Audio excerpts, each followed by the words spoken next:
इसी पेट का practice set मैं करा रहा हूँ और ये जीके का भाग 2 पेट है और यह भाग 2 है। भाग 2 में हम देखेंगे कि कितना सही होता है कितना गलत होता है। आप लोग अपने आईक्यू का टेस्ट करिए और देखिए कि आपकी कितनी तैयारी बनी हुई है। इसके अनुसार आप पता कर सकते हैं। हम उसी के अनुसार प्रैक्टिस सेट कराते जा रहे हैं बार बार और आप लोग कृपया करके उसको देखने की कोशिश करें, उसको हल करने की कोशिश करें। लगाते रहिए आप लोग, जितना हो सके उतना ज्ञान। मैं फिर जीके का 30 क्वेश्चन लेकर आया हूँ और आप जानते हैं कि 30 क्वेश्चन में से इसमें जो है 5 क्वेश्चन जो भूगोल के होंगे, 5 क्वेश्चन इतिहास के होंगे, 5 क्वेश्चन संविधान से होंगे, 5 क्वेश्चन जो होंगे अर्थशास्त्र से होंगे और 5 क्वेश्चन जो है विज्ञान से होंगे। इसमें सब टोटल मिला के सभी प्रश्नों का समामेलन है। और हम देखते हैं पहले क्वेश्चन की तरफ। इतिहास से प्रश्न है, जहांगीर द्वारा किस कंपनी को सूरत में अधिकृत किया गया था? इस ऑप्शन के अनुसार आप जानते हैं कि सबसे पहली बार जो अंग्रेज़ आए थे वो लोग जहांगीर के दरबार में ही गए थे और वहीं पर उनसे मिले थे। उन्होंने ही सूरत में कंपनी को या तो कारखाने को लगाने की अधिकृत किया था या तो स्वीकार किया था। इंग्लिश ईस्ट इंडिया कंपनी थी, जिसे हम कहते हैं ब्रिटिश ईस्ट इंडिया कंपनी, अर्थात ऑप्शन नंबर कौन सा होगा? डी होगा। अब क्वेश्चन नंबर 2 पर चलते हैं। क्वेश्चन नंबर 2 में है कि पृथ्वीराज चौहान के विरुद्ध मोहम्मद गौरी के आक्रमण के समय कन्नौज पर निम्नलिखित में से किस वंश का शासन था? चंदेल, प्रतिहार, पाल या गढ़वाल वंश? तो इसके अनुसार आप ऑप्शन के हिसाब से देखिए कि आपका कौन सा आंसर सही होता है। इसमें आंसर होगा डी। ऑप्शन नंबर कौन सा होगा? डी होगा, इसका करेक्ट आंसर होगा। ठीक है। अब क्वेश्चन नंबर 3, गुप्त स्वर्ण मुद्रा को कहा जाता है, यानी गुप्त काल के स्वर्ण मुद्रा को क्या कहा जाता था? करसापड़, दिनार, निष्क या सुवर्ण? बताइए इसमें से ऑप्शन कौन सा होगा? आंसर होगा ऑप्शन नंबर बी। अब क्वेश्चन नंबर 4 पर चलते हैं। जैन धर्म में संलेखना से तात्पर्य है। जैन धर्म में संलेखना से क्या तात्पर्य है? अर्थात संलेखना लिखा गया, संलेखना अगर कहा जाए तो उसका क्या तात्पर्य होगा? ऑप्शन नंबर ए लेखन पद्धति, ऑप्शन नंबर बी उपवास द्वारा प्राण त्याग करना, ऑप्शन नंबर सी तीर्थंकरों की जीवनी या ऑप्शन नंबर डी भित्ति चित्र? ये बहुत इम्पॉर्टेंट प्रश्न है। संलेखन विधि, जो संलेखन विधि से प्राण त्यागने का जो प्रथा था वह जैन धर्म में था। तो वह बताइए क्या था? प्राण त्यागना। प्राण त्यागना अर्थात उपवास द्वारा प्राण त्यागना। ऑप्शन नंबर हो जाएगा बी। अब आगे चलते हैं क्वेश्चन नंबर 5। क्वेश्चन नंबर 5 क्या कह रहा है कि भारतीय पुरातत्व का जनक किसे कहा जाता है? भारत में जो पुरातत्व के जनक है वह किनको कहा जाता है? Option number A Alexander Cunningham, option number B John Marshall या मार्टिमर व्हीलर या जेम्स प्रिंसेप? आप बताइए इसमें से करेक्ट आंसर कौन सा है? ये भी इम्पॉर्टेंट क्वेश्चन लग रहा है। तो इसका ऑप्शन हो जाएगा ऑप्शन नंबर ए। अलेक्जेंडर कनिंघम को भारतीय पुरातत्व का जनक कहा जाता है। अब क्वेश्चन नंबर 6 पे चलते हैं। क्वेश्चन नंबर 6 चार्टर अधिनियम से संबंधित है। 1833 के चार्टर एक्ट के कुछ प्रावधान थे। नीचे दिए गए कोड के आधार पर सही उत्तर का चयन करना है। हमको कोड देखना है, कोड के हिसाब से सही उत्तर का चयन करना है। तो देखते हैं इसमें से कौन सा आंसर सही होगा। अर्थात कुल 4 कोड दिया गया है। 4 कोड में से आपको ध्यान रखिए कौन कौन से कोड हैं। पहला, चार्टर अधिनियम किसके बारे में कह रहा है? 1833 का। अब उसको अगर पढ़े होंगे तो जानेंगे। तो हम कोड नंबर 1 देखते हैं। इसने कंपनी के व्यापारिक एकाधिकार को समाप्त कर दिया। ये तो सही बात है। आप दूसरा कोट है, इसने गवर्नर जनरल की परिषद में एक विधि सदस्य सम्मिलित किया, ये भी सही है। और कोट नंबर थर्ड, इसने प्रेसिडेंसियों के कानून बनाने के अधिकार को वापस ले लिया, ये भी सही है। और कोट नंबर 4 जो है, इसने फोर्ट विलियम के गवर्नर जनरल का नाम बदलकर भारत का गवर्नर जनरल कर दिया, ये भी सत्य है। अर्थात हम देखते हैं तो इसके हिसाब से जो हमारा आंसर होगा वह कौन सा होगा? Option number D. ठीक है, अब हम चलते हैं अगला क्वेश्चन। अगला क्वेश्चन है, द्वितीय गोलमेज सम्मेलन 1931 में कांग्रेस के प्रतिनिधि के रूप में भाग लेने वाले नेता कौन थे? जो 1931 का द्वितीय गोलमेज सम्मेलन हो रहा था, उसमें जो है कांग्रेस के जो नेता थे उन्होंने कौन थे जो भाग लिए थे? इस ऑप्शन के अनुसार option number A Mahatma Gandhi, B Madan Mohan Malviya, C Sarojini Naidu या डी इनमें से कोई नहीं। क्वेश्चन नंबर 7 में जो है, द्वितीय गोलमेज सम्मेलन 1931 में कांग्रेस के प्रतिनिधि के रूप में भाग लेने वाले नेता कौन थे? Option number A Mahatma Gandhi, B Madan Mohan Malviya, C Sarojini Naidu, D इनमें से कोई नहीं। तो आप जानते हैं कि जो महात्मा गांधी थे वह द्वितीय गोलमेज सम्मेलन में भाग लिए थे कांग्रेस के प्रतिनिधि के रूप में। इसके हिसाब से आंसर हो जाएगा आपका ए। अब क्वेश्चन नंबर हम चलते हैं 8 पर। क्वेश्चन नंबर 8 जो है आपका, देखते हैं क्वेश्चन नंबर 8 क्या कह रहा है। चलते हैं, देखिए क्वेश्चन नंबर 8, अखिल भारतीय राजनीति में गांधी का पहला साहसिक कदम था। गांधी जी का जो पहला साहसिक कदम था वह क्या था? पहले उन्होंने क्या किया था? असहयोग आंदोलन चलाया था, या रौलट सत्याग्रह, और सी चंपारण आंदोलन, और डी दांडी यात्रा। तो इसमें से आप बताइए सबसे पहले महात्मा गांधी जी ने क्या किया था? असहयोग आंदोलन तो बहुत बाद में चला था, 1920-22 में लगभग। और रौलट चंपारण आंदोलन सबसे पहले वे आए थे, तो बिहार के एक राजा ने उन्हें आमंत्रित किया था नील की खेती के लिए। इस हिसाब से आंसर हो जाएगा ऑप्शन नंबर सी। ठीक, अब हम चलते हैं क्वेश्चन नंबर 9 पर। क्वेश्चन नंबर 9 जो हमारा, बंगाल का विभाजन करने वाला गवर्नर जनरल कौन था? जो बंगाल को विभाजित किया था वह कौन गवर्नर जनरल उस समय था? तो option number A Curzon, B Canning, C Minto, D Mayo. इसके हिसाब से आपका आंसर कौन सा होगा? आंसर होगा आपका option number A Curzon. Curzon ने ही बंगाल का विभाजन किया था 16 अक्टूबर 1905 को। अब हम चलते हैं अगला पॉइंट। अगला प्रश्न है आपका, 1857 में किसने इलाहाबाद को आपातकालीन मुख्यालय बनाया था? आपातकालीन मुख्यालय किसने बनाया था? आपको बताना है। Option number A Lord Canning, B Lord Cornwallis, C Lord Wellesley, D Lord William Bentinck.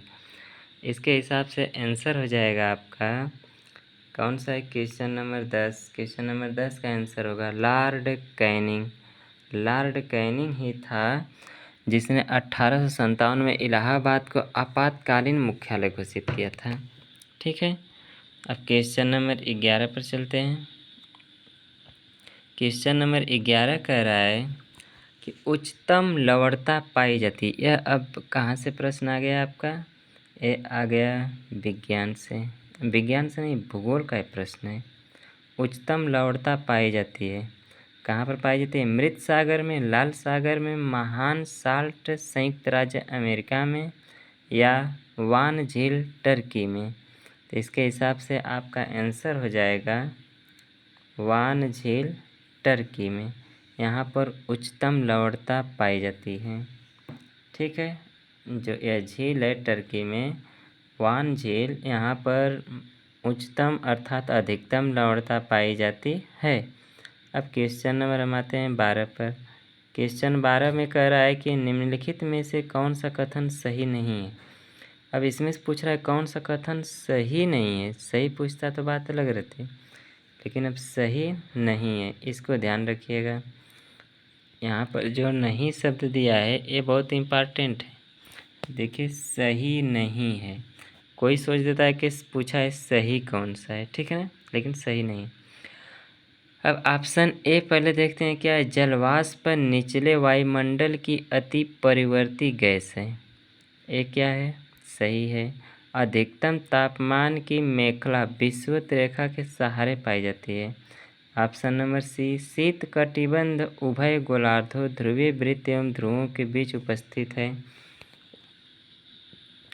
Option number D jet वायुधाराएँ अत्यधिक ऊंचाई की हवाएं हैं जो धरातलीय मौसमी दशाओं को प्रभावित करती हैं। तो इसके हिसाब से आंसर इसका हो जाएगा आपका बी। बाकी सब सही है। चारों प्रश्न में से जो बी क्वेश्चन है यह गलत है। अधिकतम तापमान की मेखला विषुवत रेखा के सहारे पाई जाती है, गलत बात है, ठीक है, यह सही नहीं है। अब हम चलते हैं कौन सा, क्वेश्चन नंबर 13 पर।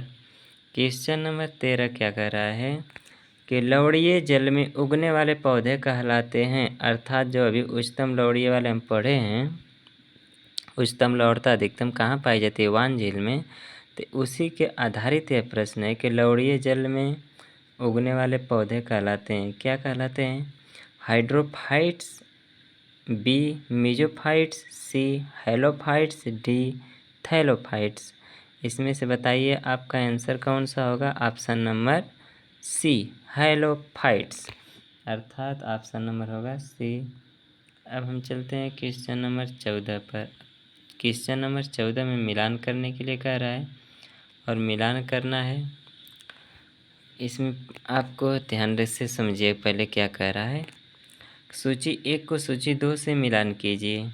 दिल्ली, मुंबई, सूची 1 में दिल्ली दिया है, मुंबई दिया है, जोधपुर दिया है, शिलांग दिया है। सूची दूसरा में जो है शुष्क, अर्ध शुष्क, उष्ण, आर्द्र और आर्द्र।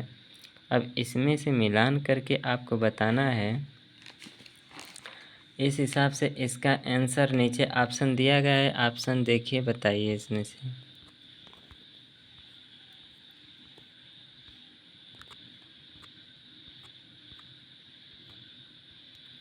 ऑप्शन कौन सा होगा आपका, एक क्वेश्चन नंबर 14 का है, option number C. Option number C है। देखिए इसको मिलान कैसे करना है।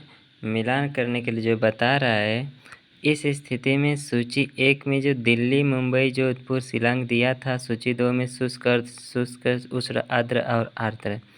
तो दिल्ली जो है एक ऐसी एरिया अर्ध शुष्क क्षेत्र है, मुंबई जो है उष्ण आर्द्र क्षेत्र है, जोधपुर शुष्क क्षेत्र है, ये राजस्थान में पड़ता है, और शिलांग आर्द्र देश है जहाँ पर हमेशा भूमि नमी रहती है बारिश के चलते। अब हम आते हैं क्वेश्चन नंबर 15। ये जनसंख्या संबंधित प्रश्न है कि 2011 की जनगणना के अंतिम आंकड़ों के अनुसार भारत का द्वितीय सर्वाधिक जनसंख्या वाला राज्य है। पूछा है आपसे द्वितीय सर्वाधिक जनसंख्या वाला राज्य 2011 के अनुसार। तो इसके अनुसार हम देखें तो ऑप्शन दिया आंध्र प्रदेश, बिहार, महाराष्ट्र, पश्चिम बंगाल। तो इसका आंसर हो जाएगा ऑप्शन नंबर सी। आप जानते हैं कि यहाँ पर जब कह रहा है कि 2011 की जनगणना अंतिम आंकड़ों के अनुसार भारत का द्वितीय सर्वाधिक जनसंख्या वाला राज्य है, तो प्रथम सर्वाधिक जनसंख्या वाला राज्य कौन सा होगा ये भी याद रखिएगा आप। प्रथम सर्वाधिक जनसंख्या वाला जो राज्य है वो है उत्तर प्रदेश, हमारा उत्तर प्रदेश। अब आते हैं क्वेश्चन नंबर 16 पर। क्वेश्चन नंबर 16 में कह रहा है एंट्री पार्ट व्यापार से तात्पर्य है। एंट्री पार्ट व्यापार यह क्या होता है। ऑप्शन नंबर ए निर्यात व्यापार, बी आयात व्यापार, डी नहीं सी है तटीय व्यापार, और डी निर्यात के लिए आयात की गई वस्तुएं। बताइए आपका इसमें से कौन सा आंसर है? इसका आंसर कौन सा होगा? इसका ऑप्शन नंबर हो जाएगा डी। ये हम देखिए यहाँ पर जो ये डी दिया है इसको मिटा दे रहे हैं, ये जो ऑप्शन नंबर सी है। ठीक है, तटीय व्यापार। और जो एंट्री पार्ट व्यापार है वह क्या होता है? निर्यात के लिए आयात की गई वस्तुएं, अर्थात जो वस्तुएं मंगाई जाती है उसको फिर दोबारा से कहीं ना कहीं क्या करना पड़ता है? भेजना पड़ता है। उसे ही हम कहते हैं एंट्री पार्ट व्यापार। अब हम आते हैं क्वेश्चन नंबर 17 पर। क्वेश्चन नंबर 17 को फिर से देखिए, सूची 1 को सूची 2 से मिलान करना है। ठीक है, देखिए दोस्तों, ये सूची 1 है और सूची 2 है। सूची 1 में कह रहा है तेल शोधक कारखाना और सूची 2 में कह रहा है राज्य। तो तटीपाका जो है, तटीपाका यह किस राज्य में तेल शोधक कारखाना है उसको मिलान करना है। तो तटीपाका जो है यह कहाँ पर है? आंध्र प्रदेश में है। तटीपाका आंध्र प्रदेश राज्य में। तो ये पहले का कितना हो जाएगा? ए का 3 हो जाएगा। और कोयली जो है यह कहाँ पर है? यह गुजरात में तेल शोधक है। और नागापट्टिनम जो तेल शोधक राज्य यह कहाँ पर है? ये पट्टिनम फट्टिनम जब आता है ना, समझिए ये तमिलनाडु की है, यह तमिलनाडु राज्य में है। और एक बचा सिर्फ नुमालीगढ़। जो नुमालीगढ़ है यह कहाँ पर हो जाएगा? डी 4। ठीक, डी का कौन सा होगा? 4 होगा। तो इसके हिसाब से हम देखते हैं ऑप्शन कौन सा हो जाएगा आपका। इसके हिसाब से ऑप्शन नंबर हो जाएगा बी। तो ऑप्शन नंबर बी। अगला क्वेश्चन पे हम आते हैं 18 में क्या कह रहा है? कि निम्नलिखित में से किस समिति ने भारत में कृषि जोत कर का सुझाव दिया था? ऑप्शन नंबर ए राज्य समिति, ऑप्शन नंबर बी वांचू समिति, सी कार्वे समिति, डी मराठे समिति। इसके हिसाब से आपका ऑप्शन कौन सा होगा? ऑप्शन नंबर ए राज्य समिति। क्वेश्चन नंबर 19, अब हम तेजी से थोड़ा चलेंगे। क्वेश्चन नंबर 19, बैंक दर का आशय है ए साहूकारों द्वारा लिया जाने वाला ब्याज दर, अनुसूचित बैंकों द्वारा ली जाने वाली ब्याज दर, बैंकिंग संस्थान की लाभ दर, केंद्रीय बैंक द्वारा ली जाने वाली आधिकारिक ब्याज दर। इस आप चारों में से आपका आंसर कौन सा होगा? ऑप्शन नंबर हो जाएगा डी। ऑप्शन नंबर कौन सा होगा? डी होगा। ठीक, केंद्रीय बैंक द्वारा ली जाने वाली आधिकारिक ब्याज दर यह बैंक दर कहलाता है।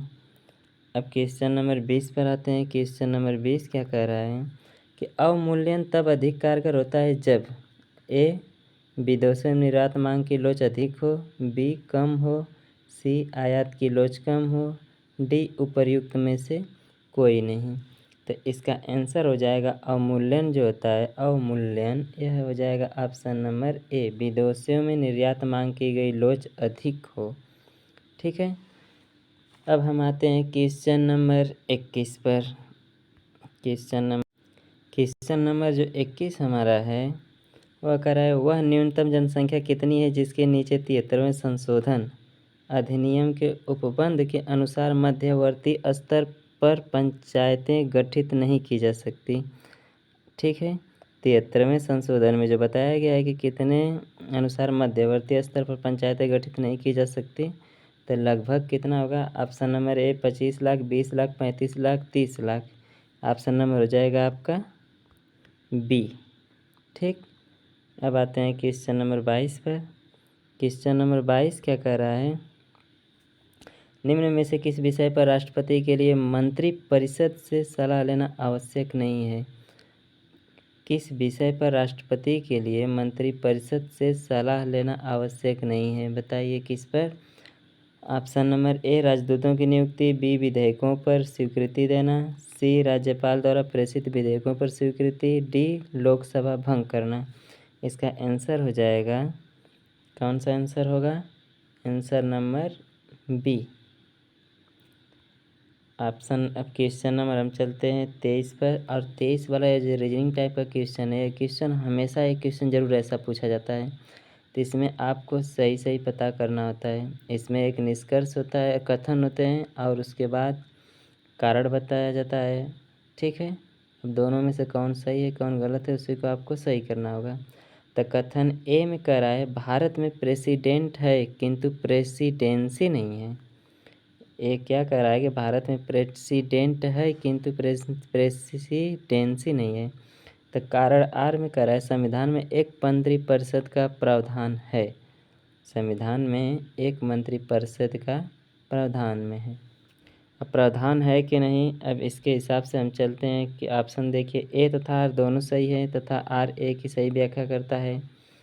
ए तथा आर दोनों कह रहा है सही है, तो बताइए कैसे ए आर दोनों सही है और व्याख्या कैसे वर्णन कर रहा है वो प्रेसिडेंसी या संविधान के मंत्रिपरिषद से संबंधित है, ये गलत हो जाएगा। ए तथा आर दोनों सही है किंतु आर ए की सही व्याख्या नहीं है। हाँ, एक क्वेश्चन सही है, इसका आंसर हो जाएगा कौन सा, बी। सही तो दोनों है लेकिन व्याख्या सही नहीं किया है ना। अब क्वेश्चन नंबर 24 पर चलते हैं। निम्नलिखित में से भारत के संविधान द्वारा प्रदत्त 6 मूल अधिकारों में से नहीं है। इसमें से कौन सा ऐसा है अधिकार जो संविधान में मूल अधिकारों में नहीं शामिल है। ए समानता का अधिकार, ये तो है। विरोध का अधिकार, ये नहीं है। ऑप्शन नंबर सी शोषण के विरुद्ध अधिकार, ए भी है। धर्म की स्वतंत्रता का अधिकार, ए भी है। तो इसमें हो जाएगा ऑप्शन नंबर बी। ये तो एकदम सिंपल क्वेश्चन आ गया ना, ऑप्शन नंबर बी। अब चलते हैं क्वेश्चन नंबर 25 पर। हम न्यायिक पुनर्विलोकन की व्यवस्था देखते हैं केवल भारत में, केवल यूके में, केवल यूएसए में, भारत और यूएसए दोनों में। इसका आंसर आपका हो जाएगा भारत और यूएसए दोनों में। अब चलते हैं क्वेश्चन नंबर 26 पर। निम्न रक्त वर्ग सार्वत्रिक दाता होता है जो सभी को रक्त दे सकता है, इसमें से कौन होगा। समूह बी, समूह ओ, समूह ए और समूह ए बी। तो इसमें से आंसर होगा आपका समूह ओ, करेक्ट। अब चलते हैं क्वेश्चन नंबर 27 पर। डीएनए की द्विकुंडलिनी संरचना किसके द्वारा दी गई थी। डीएनए की द्विकुंडलिनी संरचना किसके द्वारा दी गई थी। ऑप्शन नंबर ए जैकब तथा Monod, option number B Watson तथा Crick, C H G Khorana, D उपरोक्त में से कोई नहीं। बताइए इसमें से आंसर आपका कौन सा हो जाएगा। ऑप्शन नंबर बी, ठीक। वाटसन तथा क्रिक डीएनए का द्विकुंडलिक संरचना इन्हीं दोनों ने दी थी। वाटसन और कौन दिए थे, क्रिक ने दिए थे। ठीक है, अब हम आते हैं क्वेश्चन नंबर 28 और 29 छूट गया है, तो हम क्वेश्चन नंबर 29 को पढ़ रहे हैं। 28 वाला बड़ा पड़ जाएगा, तो 29 वाला पढ़ रहे हैं और उसी के हिसाब से ऑप्शन हम बताएंगे, आप आंसर बताइएगा। प्रत्यावर्ती विद्युत धारा को दिष्ट विद्युत धारा में परिवर्तित किया जाता है। क्वेश्चन क्या है, प्रत्यावर्ती विद्युत धारा को दिष्ट विद्युत धारा में परिवर्तित किया जाता है। ऑप्शन नंबर ए है डायनेमो द्वारा, बी मोटर द्वारा, सी ट्रांसफार्मर द्वारा, डी रेक्टिफायर द्वारा। तो इसमें हो जाएगा आपका answer number D, question number 29 का है। अब क्वेश्चन नंबर 30 पर चलते हैं। पाइरोहीलियोमीटर का प्रयोग निम्न में से किसे नापने के लिए किया जाता है। ये तो पहली बार हम सुन रहे हैं ना। Option number A sun spot को, सोलर रेडिएशन को, हवा ताप को, पौधों के ताप को। इसमें आपका ऑप्शन हो जाएगा सोलर रेडिएशन को। इसका आंसर क्या होगा, सोलर रेडिएशन को। अब हम देखते हैं अगला क्वेश्चन। अब देखिए मैथ का क्वेश्चन, इसके बाद में देखा जाएगा। क्वेश्चन यहीं पर हम रोक रहे हैं। जैसा कि जानते हैं दोस्तों कि मैं प्रैक्टिस सेट करा रहा हूँ अभी जीके का, इसके बाद मैं मैथ और रीजनिंग, हिंदी, इंग्लिश इन सभी कराऊंगा। सबसे पहले भी जीके का प्रैक्टिस सेट वीडियो डाल रहा हूँ और बहुत जल्द हम मैथ का भी लेकर आएंगे। जितने पैराग्राफ है, तालिका है, पाई चार्ट है, सभी का वीडियो लेकर आएंगे, ठीक है। तब तक इसको आप अपने जीके आईक्यू को टेस्ट करते रहिए, देखिए आपका कितना क्वेश्चन सही होता है, आपकी तैयारी कहाँ तक है, इसके अनुसार आप अनुमान लगा सकते हैं।